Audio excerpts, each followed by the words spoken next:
The City of London is an archaeological goldmine, but the building boom that came hand in hand with the city's Big Bang is proving a mixed blessing. It's brought to light dozens more remains. Developers have been far more cooperative recently, allowing archaeological teams time and sometimes money to excavate, retrieve whatever artifacts they find, and try to chart another jigsaw piece in London's history. Then again, that old adage, time is money, comes into force. Developers can't afford to keep the builders off the site for too long. Eventually, present-day financial gain outweighs historical value. It's at that point that many irreplaceable remains are lost forever. Ironically, as developers try to keep their buildings low above ground so as not to dwarf St Paul's, itself an historical masterpiece, they're forced to build deeper below ground, smashing whatever remains of London's past. 3/4 of the city's heritage has gone, according to John Maloney of the Museum of London.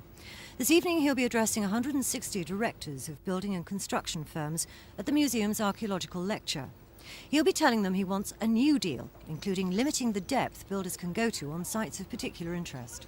It would simply ensure that some small part, but significant part, of that cultural heritage did survive for the future.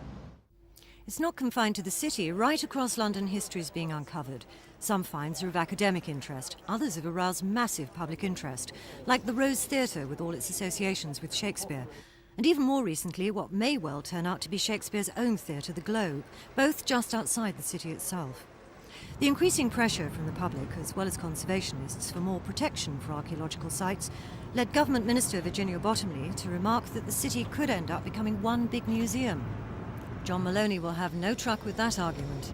It's only very rarely indeed, some 7 cases in 360 or more sites that we've investigated in the last 15 years have been worthy of some sort of preservation.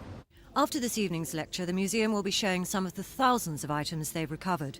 Practically every aspect of London's early life is shown right through the ages, from the run-of-the-mill domestic pots and pans to a 14th century poulain, better known to most of us as a shoe, beautifully preserved.